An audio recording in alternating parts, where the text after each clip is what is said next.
The studio was electric with applause as the band played Jane Fonda onto the set, wearing a crimson blazer and dark slacks. She walked confidently, waving to the crowd before shaking Jimmy Kimmel's hand and settling into the guest chair. Jimmy greeted her with his signature charm. "Ladies and gentlemen, the legend herself, the one and only Jane Fonda." "Good to be here, Jimmy," she replied, flashing that unmistakable, poised smile. "You've aged well," he joked, raising an eyebrow. "I was going to say the same," Jane replied without missing a beat, drawing laughter from the audience. Things started light. Jimmy asked about her recent Netflix appearance, her fitness legacy, and a few soft questions about her famous activism. But as the segment progressed, the conversation took a sharper turn. Holding up a photo of Jane at a recent climate protest, handcuffed and surrounded by police, Jimmy chuckled. "So Broken Bar, you're still getting arrested in your 80s. That's got to be some kind of record." Jane's smile thinned. "Well, Jimmy," she began, calmly, "the planet doesn't care how old I am. It's still burning. And I'm going to do what I can until my last breath." "Right," he said, chuckling nervously. "But don't you think some people see that as a broken bar? I don't know, a broken bar extreme, blocking traffic, getting dragged off by cops. Couldn't it all be done more a broken bar diplomatically?" Her tone shifted, just a notch. "Diplomacy hasn't worked, Jimmy. Not when oil companies are funding politicians and news anchors laugh about melting glaciers. We don't have time for polite anymore." The audience was silent now, tension tightening the air. Jimmy leaned forward, still trying to steer things toward humor. "But doesn't the constant protesting just alienate people? I mean, the average person just wants to drive to work and feed their kids." Jane crossed one leg over the other. "And the average person is the one who'll suffer first when the climate collapses. Not the CEOs, not the politicians. Working class families, farmers, kids with asthma in polluted neighborhoods. That's who I'm fighting for." Jimmy raised his hands in mock surrender. Okay, I get it. You're still fighting the good fight." Then he added with a smirk, "But it's kind of wild seeing a Hollywood icon get arrested more than actual criminals." That's when Jane's expression shifted completely. Her eyes locked onto his. "You think it's wild that I'm willing to risk arrest for something that matters? What's truly wild is people with this kind of platform." As she gestured around the set, making jokes while the house burns down. Jimmy blinked, caught off guard. "Look, I'm just doing my job." "No," she said firmly, voice rising just enough to make the producers twitch. "Your job is to entertain. But you also shape how millions of people see the world. You don't get to shrug that off." The audience was tense now, shifting in their seats. The band sat frozen. Jane leaned forward, her voice low but crystal clear. "You talk about traffic jams. I talk about mass extinction. You call what I do alienating, I call it urgent. The science is screaming at us,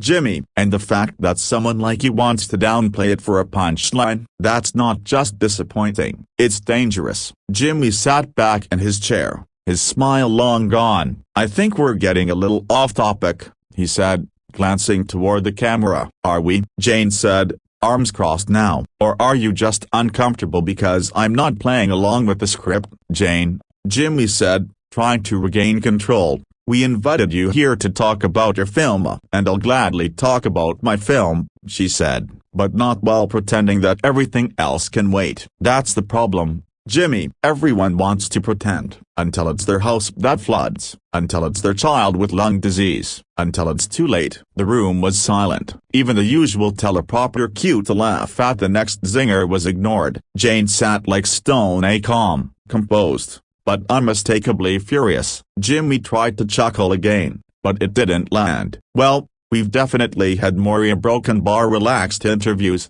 he muttered. Jane stood up slowly, her eyes still on him. "Then maybe it's time we all got a little less relaxed." She didn't storm off, she didn't need to. Her words had already shaken the room. The producers were whispering frantically into headsets. Jimmy stared down at his cue cards like they were suddenly written in another language. By the time the show went to an early commercial break, it was clear, this wasn't going to be just another late-night segment. Something had just happened that couldn't be undone. As the cameras cut to commercial, the control room was chaos. A producer shouted into a headset, "What the hell just happened?"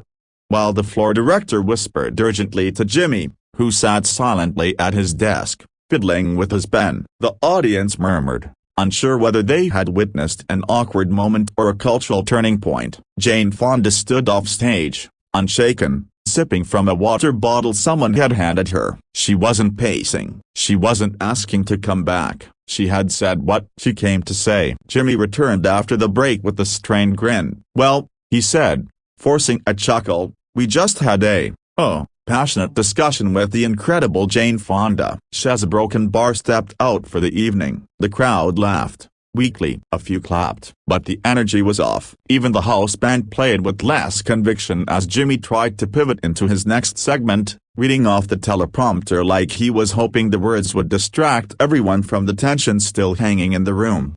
Backstage, a showrunner approached Jane carefully. "We weren't expecting things to go that way," she said, her voice trying to strike a balance between polite and assertive. Jane turned slowly. "What way did you expect them to go?"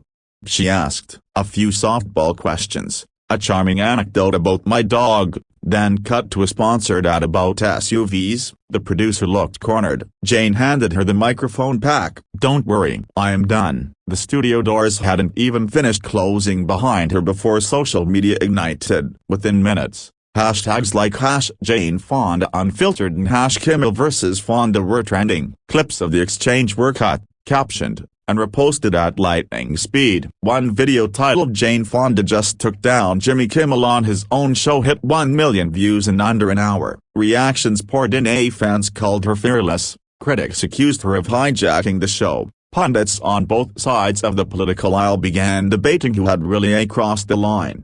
Back in his dressing room, Jimmy scrolled through their reactions. His usual post-show high was absent. He leaned back, sighing, rubbing his temples. One of his writers knocked and poked his head in. "You good?" Jimmy shrugged. "It wasn't supposed to go like that." The writer hesitated. "You poked the bear, man. You knew she wasn't going to laugh that off." Jimmy nodded. "I thought I was being clever. I didn't think she'd unload like that." Hours later, clips of Jane's sharpest retorts were being replayed on every major network. Late-night competitors were taking subtle digs. Over on ABC, Jimmy tried to joke with Jane Fonda a broken bar and she set the building on fire with her eyes. One rival host quipped. But Jane didn't seem to care about the coverage. She was already in her car, scrolling through photos of coral bleaching and wildfire zones on her phone, not tweets. The next morning, headlines blared from all corners. Jane Fonda erupts on Kimmel, activism versus entertainment. Is late night still relevant in a world on fire?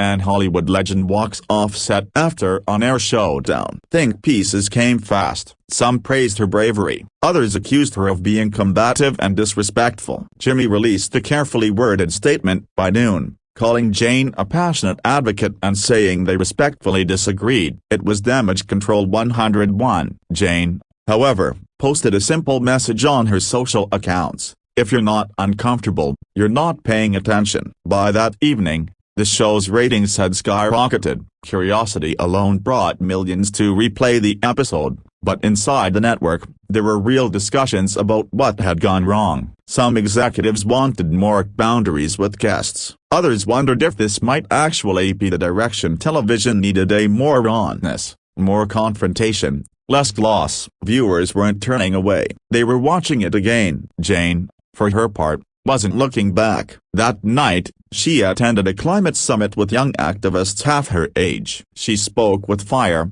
wisdom, and clarity. Someone from the crowd asked about the interview. She smiled. "He invited me as a guest. I showed up as myself." Meanwhile, Jimmy sat in his office again, staring at a still image from the broadcast. Jane leaning forward, eyes locked on his. The truth between them too big for jokes. He wasn't angry, he wasn't even embarrassed, just thoughtful. And maybe, in some part of him he rarely accessed, a little changed. In a world used to small talk and safe answers, Jane Fonda hadn't played the part. She had taken the spotlight and used it like a torch.